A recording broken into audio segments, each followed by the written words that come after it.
Assalamualaikum warahmatullahi wabarakatuh. Selamat datang di podcast DPRD. Podcast kali ini akan menjelaskan tentang seputar kegiatan anggota DPRD, baik di lapangan maupun di luar lapangan. Dengan saya Rizka Noviati yang akan membantu podcast hari ini. Tema kita pada hari ini adalah tentang tugas pokok dan fungsi tentang hukum dan persidangan. Sebelum lebih jauh kita membahas tentang kegiatan anggota DPRD, lebih baik kita lebih tahu nih tentang fasilitasi kegiatan anggota DPRD di kantor sekretariat DPRD Provinsi Kaltara itu seperti apa. Dengan narasumber kita hari ini adalah Bapak Dedi. Assalamualaikum Pak. Waalaikumsalam. Bagaimana kabarnya Pak? Alhamdulillah baik. Alhamdulillah. Kan Bapak nih Kepala Bagian Hukum Persidangan ya Pak ya, betul. yang bekerja langsung berhubungan dengan anggota DPRD. Betul.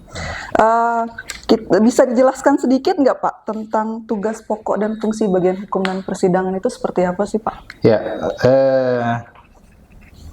kalau berdasarkan Peraturan Gubernur Nomor 4 Tahun 2017, memang tugas pokok bidang hukum dan persidangan itu cukup banyak, Mbak. Benar. Artinya selain dia mengurus secara administrasi di bidang hukum persidangan sendiri, juga kami berkaitan langsung dengan pelayanan kepada anggota dewan. Pelayanan. Ya, dalam hal fasilitasi rapat-rapat anggota dewan, baik dalam alat kelengkapan dan juga penyiapan bahan-bahan rancangan peraturan daerah, naskah akademik dan lain sebagainya yang berkaitan dengan kegiatan kedewanan.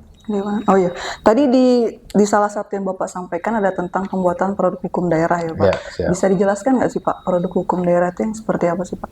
Ya, produk hukum daerah itu yang di DPRD ini biasanya terkait dengan perda. Perda ya? Ya, perda itu ada perda yang dari usul prakarsa pemerintah, dan memang itu proses penyusunan dan proses perencanaan maupun penyusunan itu ada di pemerintah daerah. Dan ada perda yang memang inisiatif DPRD. Inisiatif DPRD. Ya, perda inisiatif DPRD itu yang memang dari proses perencanaan, kemudian penyusunannya itu ada di DPRD. Berarti untuk penyusunan perdanya itu difasilitasi oleh Bapak juga ya? Ya, siap. Untuk kajian-kajiannya kita coba fasilitasi. Oh, seperti itu. Apakah ada disiapkan tim khusus lagi kah atau memang dari staf Bapak yang bagian hukum dan persidangan yang menyusun produk hukum itu, Pak? Dalam proses penyusunan produk hukum daerah yang inisiatif DPRD, ya kami biasanya kerjasama dengan lembaga pendidikan. Lembaga pendidikan. Ya, LPPM-nya lembaga pendidikan, baik lembaga pendidikan yang ada di Kalimantan Utara maupun yang ada di luar Kalimantan Utara. Seperti itu ya, Pak. Banyak banget ya Pak ya kegiatannya Pak ya. Ya, banyak banget. Ya. Terus ini Pak, pertanyaan selanjutnya tentang rapat paripurna. Siap. Kan sering nih di DPRD tentang rapat paripurna. Untuk mekanismenya itu seperti apa sih Pak? Ya, rapat paripurna itu merupakan forum rapat tertinggi, Mbak, di lembaga DPRD itu.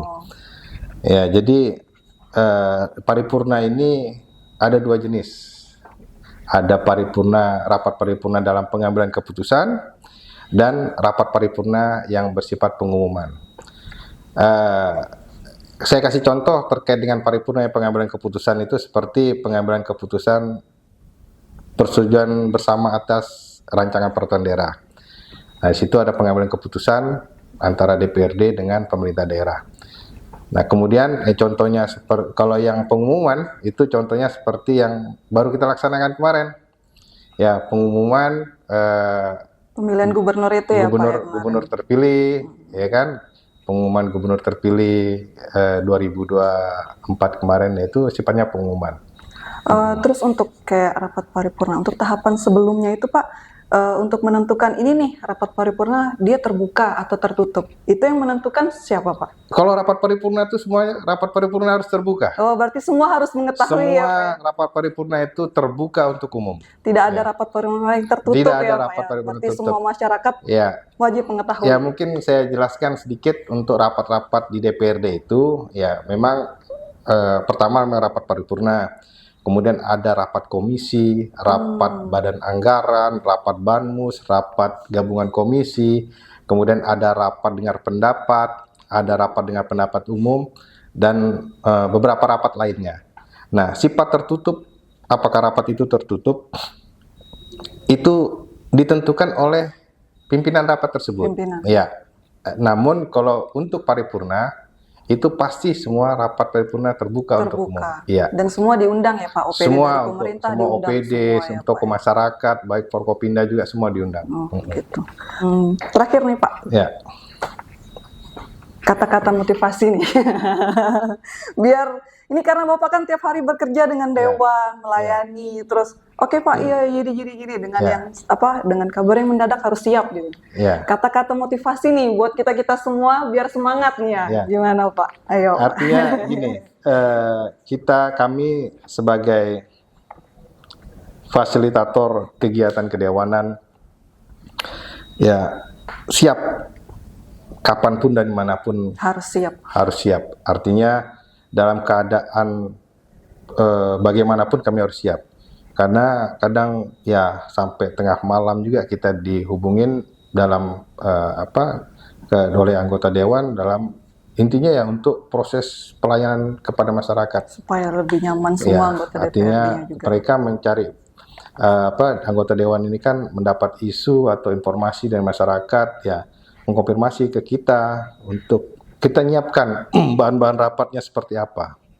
Ya, makanya saya bilang bagi teman-teman yang ada di DPRD itu harus siap dimanapun dan kapanpun. Siap pokoknya. Ya, harus siap. Ya, Pak. Ya. Oke, siap.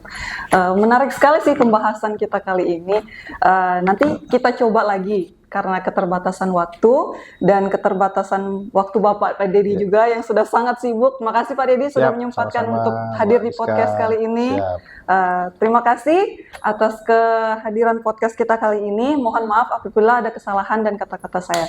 Kita bertemu lagi dengan podcast selanjutnya dengan tema yang lebih menarik lagi. Assalamualaikum warahmatullahi wabarakatuh. Waalaikumsalam warahmatullahi wabarakatuh.